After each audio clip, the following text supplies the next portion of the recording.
Damas y caballeros, te recomiendo Automóvil. Como siempre, bienvenidos a un nuevo video y en esta ocasión con este pequeñín que tengo aquí al costado. Se trata nada más y nada menos del Haval H6 en su formato híbrido, un vehículo que muchos de ustedes me habían estado preguntando y que hoy día les traigo todos los detalles de su función, de rendimiento, de confort, de calidad. O sea, vamos a evaluarlo por todas partes, pero un vehículo que en serio tiene harta sorpresa y que durante toda esta semana yo la he estado descubriendo y créanme que estoy gratamente sorprendido. ¿Necesitas comprarte un automóvil pero no sabes cuál elegir? Súper fácil, ingresa a nuestro Instagram, envíanos un mensaje y ahí te contaremos todos los detalles sobre nuestra asesoría 100% personalizada. Como puedes ver, se mantiene casi intacto lo que es el look de este vehículo. Hay algunos pequeños cambios aquí con respecto a lo que es su versión a combustión, pero mantiene esta grilla frontal que en lo personal a mí me gusta bastante. Otra cosa que también me gustó mucho fueron sus faros, que de noche se ven muy bien, full tecnología LED, además con luz asistida. De esto es que tú, si giras para un costado, se va a encender una pequeña luz que te va a ayudar como para el ángulo de visión, y también con neblineros también en la misma tecnología LED. Se ven muy bien, dan una muy buena luminosidad en la ruta, así que en ese sentido a mí me gustaron mucho. Vemos aquí diversos puntos de sensores de estacionamiento y que lo más importante se encuentra acá abajito, en donde están los radares de las ayudas a la conducción que presenta este modelo, que es la versión Deluxe, el tope de gama. Y referente a eso mismo, las versiones que son ofrecidas acá en Chile, tenemos la Elite y la Deluxe. Como te dije, que esta es la tope de gama. Parten desde un precio desde los 23.990 hasta los 25.990, un precio que está muy atractivo considerando el nivel de equipamiento y las prestaciones que te ofrece este vehículo, pero que gratamente en la versión Elite viene bastante mejorada en lo que es nivel de confort, equipamiento, y las diferencias entre ambas versiones ya pasan a ser algunos casos puntuales, algunas ayudas a la conducción, el tamaño del infoentretenimiento que es un poco más pequeño, pero en la versión Elite también encontramos lo que es el sunroof panorámico, asientos de ecocuero. Sus dimensiones: un largo de 4,6 metros, un alto de 1,73 m, una distancia aquí entre ejes de 2,73 m, una distancia mínima al suelo que la marca no especifica, pero que como al ojo deberían rondar entre unos 16 a 19 centímetros, y un ancho de 1,88 m.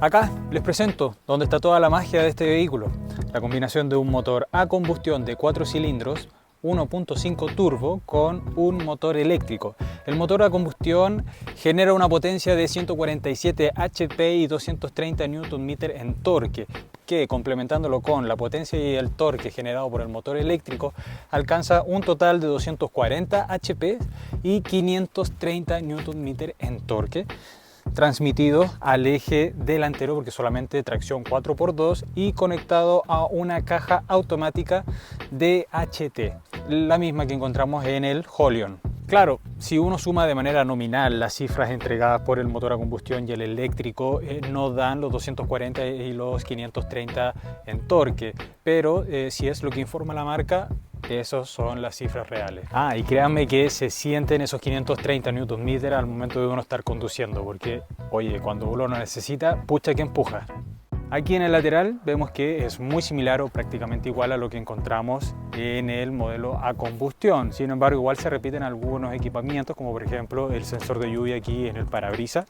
Viendo lo que son los zapatos del vehículo, ya vemos las primeras diferencias entre la versión Elite y la Deluxe, que es esta. Aquí unas llantas Aro 19, la versión Elite son de 18 pulgadas. Suspensión de tipo MacPherson frontal y Multilink atrás. También con freno de disco en las 4 ruedas, con ABS y EBD. Espejos laterales color carrocería con su respectivo señalizador y su primera cámara, porque este vehículo incorpora cámara 360, y ahí otra diferencia con la versión Elite, que solamente incorpora cámara trasera. Entrada rápida aquí sin llave, barras en el techo, antena de aleta de tiburón y el sunroof panorámico que te lo voy a estar mostrando. Oye, en las puertas, la calidad de sus plásticos, la mayoría son plásticos duros. Aquí vemos un acolchado también con esta textura en eco cuero. Vemos también aquí una superficie de piano black. Al interior unos asientos bien cómodos, con una esponja bien densa, con un eco cuero que también es bien grueso, se nota que va a durar harto tiempo. Y vemos 3 apoyacabezas, cinturones de 3 puntas y doble anclaje ISOFIX. Muy parecido a lo que encontramos, ¿se acuerdan? En el video de la Haval H6 GT. Bueno, de este viene el H6 GT. En el interior, aquí al ingresar, al igual que en ese modelo, oye, me encanta este espacio. Súper amplio, estos 2 asientos puestos para mi posición. Y tengo muchísimo espacio aquí de sobra, 3 puños, con el asiento. El piso es bien plano, acá al medio también es bien plano, tanto como para que una persona de mi tamaño también pueda poner los pies acá para no molestar a los de los costados. Así que el respaldo un poquito más duro porque tiene lo que es el apoyabrazo con estos 2 posavasos, pero aquí 3 adultos, incluso más gorditos que yo, por ejemplo, van a ir súper cómodos, no vaya a tener ningún problema aquí de espacio. Además que tener esta salida de aire acondicionado, doble entrada aquí USB, sunroof panorámico que encontramos en esta versión y también en la versión de Elite. Las ayudas a la conducción las vamos a encontrar en ambas versiones, pero en esta que estamos revisando podemos ver control crucero adaptativo, asistente de mantención de pista, de cambio de carril, aviso de colisión frontal y trasera, frenado automático de emergencia de peatones, de bicicleta, frenado automático en curva, entre otros más. Y vemos algunos pequeños detalles acá que no vimos acá atrás. Estas superficies más gomosas, más blandas, acá también. Y vemos que acá solamente está el plástico duro. Acá en los asientos la misma superficie de cocuero con la esponja, son bien cómodos. En este caso estos asientos son con regulación eléctrica de hasta 6 posiciones y el del copiloto también eléctrico y con 4 posiciones de regulación. Y seguimos viendo lo que te decía ahí atrás. El tamaño de este vehículo, la habitabilidad, el espacio que te da, se agradece mucho, que gracias a esta plataforma Lemon que está pensada también para mejorar la habitabilidad del interior del vehículo y también para mejorar la eficiencia de los productos que estén montados sobre esa plataforma.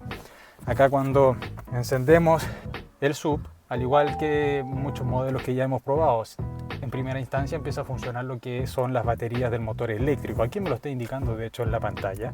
Si yo me prolongo por varios minutos de esta manera, eventualmente el motor eléctrico se enciende para no descargar totalmente la batería y ahí empieza nuevamente el ciclo de recarga de la batería del motor eléctrico.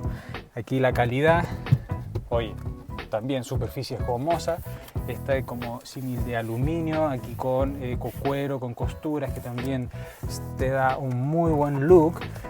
Esta pantalla acá del clúster de instrumentación que está como hacia adentro, en este caso de 10 pulgadas, oye, súper simple, con un formato de fondo negro, pero que te indica toda la información, que es básicamente lo mismo que encontramos en el modo a combustión, pero te indica todo lo que es referente al sistema de hibridación, la información del computador a bordo, los consumos, la presión de los neumáticos. Te indica también clarito cuando está funcionando el motor a combustión o el motor eléctrico, cuando están trabajando ambos, etcétera, etcétera. Así que aquí un volante con una empuñadura un tanto delgada para mi gusto, con toda la botonería típica para poder controlar lo que son ambas pantallas y el tema del control crucero adaptativo que está aquí en una perilla completamente distinta, está acá atrás, abajito. Referente a eso mismo, oye, es un sistema que es bastante preciso, de repente un tanto intrusivo. Múltiples botones acá de acceso rápido a lo que es la climatización, el hazard y también de las cámaras, como te había mencionado. Sí, si tuviera que decirte algún detalle que encuentro, sí, me gustaría que contara con una perillita para poder manejar lo que es el volumen acá, para que sea más rápido que estar bajando el volumen de aquí con la pantalla táctil o con la botonería, no es tan rápido. Otro también que un botoncito para cuando uno está conectado con Apple CarPlay y Android Auto, que también incorpora ese sistema, que funciona súper bien, súper rápido, de verdad es uno de los mejores que he probado, pero echo de menos alguna tecla, algún botón para poder salir rápidamente de eso y nuevamente entrar a todo lo que es la información de la climatización, de la radio propia del vehículo.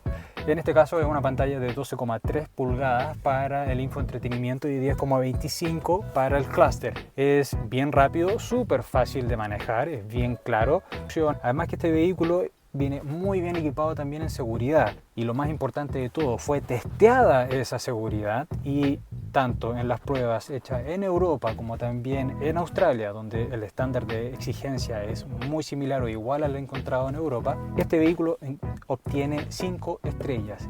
Y cuando digo 5 estrellas y que es muy bueno, créanme que la diferencia entre recibir 0 estrellas a 5 estrellas al momento de un impacto puede significar la diferencia entre salir de ese choque en una bolsa de plástico o muy lesionado, o prácticamente salir con una contusión, medio aturdido, pero salir caminando del siniestro. Así que es súper importante. Y este vehículo incorpora 6 airbags, freno ABS con EBD, asistente de partida en pendiente, control de descenso, asistente también de frenado de emergencia, en fin. Acá atrás ya llegamos a lo que es la parte más icónica de este modelo, en donde se destaca, especialmente de noche o el atardecer, este juego de luces completamente en LED que están unidos por este gran LED central que es visible desde muchos metros de distancia. Aquí el gran logo Haval presente en la totalidad de sus modelos, más cromo vemos la cámara de retroceso y este pequeño como imitación de difusor con esta que es un detalle, una luz de neblinero trasero que también es muy útil. Ahora, revisando cómo se ven estos 480 litros de capacidad que dice tener la maleta. Como puedes ver, apertura eléctrica y sí, es bastante grande, es bastante amplia, es un tanto menor con respecto al espacio que encontramos en la versión a combustión, porque obvio, en alguna parte había que meter las baterías del sistema híbrido y estas las pusieron acá debajito. De todas formas, igual es un gran espacio. Y acá abajo, en vez de tener el neumático de emergencia, de repuesto, incorpora lo que es un kit anti-pinchazo. Ahora en la prueba de conducción vamos a explicar directamente las dos más grandes interrogantes de la gente, que es el tema de su consumo y del funcionamiento de este vehículo híbrido. Según la marca, de acuerdo a lo que ella informa, este vehículo en ciudad debería estar dando 29 km por litro, mixto 18 y carretera 15 km por litro. En relación a lo que yo estuve probando en carretera, conduciéndolo sin aire acondicionado, con una aceleración bastante progresiva, bien paulatina, bien suave, con todas las ventanas arriba, y manteniéndome a una velocidad constante entre los 100, 110, efectivamente sí logra consumos de hasta unos 15, 16, y algo kilómetros por litro, lo cual está bien. La mayor parte del tiempo, especialmente sobre velocidades sobre 90 km por hora, el motor a combustión es el que hace toda la pega. De acuerdo a lo que yo estuve viendo, en algunos momentos hasta los 85 km por hora, si yo me mantenía en esa velocidad, por unos buenos kilómetros se activa el motor eléctrico. Finalmente encontramos 3 formas de cómo se carga la batería. Uno, a través del frenado de motor, que yo suelto el pedal del acelerador y solito empieza a cargarse. A través del freno aumenta esa capacidad de recarga, y directamente cuando el motor a combustión está funcionando se encarga también de cargar la batería. Ahora, con respecto al tema que es más importante, que muchos me preguntaban, oye, ¿y logra los 29 km por litro en ciudad? Y hay que hacer unos ciertos matices ahí, porque para poder lograr esos números tienen que darse ciertas condiciones en la conducción y en las calles. Punto número 1, la velocidad. Para poder lograr esos números tienes que mantener a una velocidad entre 60 y 65 kilómetros, ojalá en una distancia bastante larga, con muy pocas frenadas. Resultó que manteniéndome esa velocidad, el juego, el dinamismo nuevamente del motor, de cambiar de combustión a eléctrico, de eléctrico a combustión, me permitió, de acuerdo a lo que me informaba el clúster de instrumentación, llegar hasta los 29 km por litro, incluso hasta los 31. Claro, eso fue una situación bien especial. Eso no se repite muy a menudo dentro de una ciudad tradicional como Santiago. No obstante, conduciéndola en una comuna muy normal, San Bernardo, Providencia, Ñuñoa, con un ambiente más tradicional de una ciudad, finalmente también lograba muy buenos resultados, de acuerdo a lo que yo estuve andando, siempre manejándolo sin aire acondicionado, de forma muy tranquila. Los rendimientos iban entre los 21 hasta los 24 kilómetros por litro, lo cual, oye, considerando un motor, o sea, un vehículo de estas dimensiones, o sea, que un vehículo así te esté dando esos consumos, maravilloso, maravilloso, o sea. Y ahora también, como muchas personas me habían estado preguntando, que en el fondo, oye, ¿cómo se hace el tema de la conducción? Que a lo mejor en este momento, tengo que activar el motor a combustión, después no, tengo que activar el de eléctrico y será muy complicado. Y no, darle tranquilidad a la gente, que en serio, eso tú simplemente tienes que preocuparte de conducir. Solito, el subsolito va a estar evaluando de acuerdo a tu forma y tu hábito de conducción qué tipo de fuente de poder utilizas, si es la eléctrica o es la combustión o si es ambas, porque hay que explicar eso también. Por lo general, tú cuando partes, si partes de una manera bien suave, es el motor eléctrico el que va a estar funcionando hasta un poquito más allá de los 40 km por hora. Ahí se activa el motor a combustión. Si tú aceleras de 0 a 100, por ejemplo, rápidamente, o partes muy rápido, ahí se activan inmediatamente los dos motores y ellos van a ser los encargados de romper la inercia. Incluso tuve la oportunidad de poder ponerlo a prueba en un atochamiento ya más serio, que lo metí literalmente al centro de Santiago, ahí cerca de La Moneda. Más encima habían unas protestas, parece, y de verdad estaba a la grande por la calle San Martín. El taco era gigantesco y no se avanzaba nada. Bueno, en ese momento, el 90% de las veces, el que funcionaba era el motor eléctrico. Cada cierto tiempo, cuando ya se le acababa, entre comillas, iban bajando los niveles de la batería del motor eléctrico, se encendía el motor a combustión como para nuevamente cargar la batería por un lapsus de tiempo, y nuevamente empezaba a intercalarse el motor a combustión, el motor eléctrico, el motor a combustión. En aquel momento, el consumo que me estuvo dando en ese momento como referencia, no debe ser tan exacto, porque habría que probarlo por mayor tiempo, pero ahí me estuvo dando como 12 kilómetros por litro. Estoy seguro que si hubiese sido un motor a combustión, o este mismo modelo solamente con motor a combustión, los consumos hubiesen sido muchísimo más. Ahora bien, ¿qué tal será la capacidad de respuesta de su vehículo? Frenado de emergencia a 60 km por hora.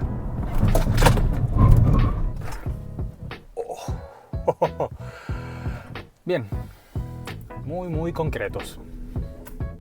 Ya como explicando un poco lo que son los temas tradicionales de la conducción, oye, es un vehículo súper agradable, súper cómodo. El nivel de terminaciones y de la acústica, la insonorización está muy bien trabajada. La suspensión independiente de tipo MacPherson y Multilink, más que correcta, muy confortable. Y siento que es un muy buen producto. Creo que de frentón debe ser la mejor alternativa que hoy en día podemos encontrar acá entre precio, calidad y producto y confort ofrecido. Y lo mejor de todo, que incluso hasta desde la versión Elite también ya mejora bastante lo que son el nivel de equipamiento. Así que ya no hay una grande diferencia en el nivel de equipamiento. Son pequeños detalles que para algunas personas pueden ser significativos y para otras no. De esta forma llegamos al final de este video. Personalmente me gustó muchísimo este test drive. Creo que, como te dije, ya es una muy buena alternativa, si es que no es la mejor. Personalmente hay algunos modelos que todavía me faltan por probar de la competencia de este, pero creo que por el nivel de acabado, de los plásticos utilizados, el confort, el espacio y además los consumos, va a estar difícil de superar, además por el precio. O sea, si estás buscando una de estas alternativas, deberías pensarlo, considerarlo. Pero si finalmente no tienes idea de qué vehículo comprar, porque sabes poco o nada del mundo automotriz, bueno, contáctame a través de Instagram y yo ahí personalmente te voy a explicar de qué se tratan las asesorías que brindo. Así que espero que te haya gustado este video. Si fue así, déjame ese like como siempre. Invitado a que te puedas suscribir al canal, activar la alerta de las notificaciones. Será hasta la próxima. Que estés muy bien. Chau.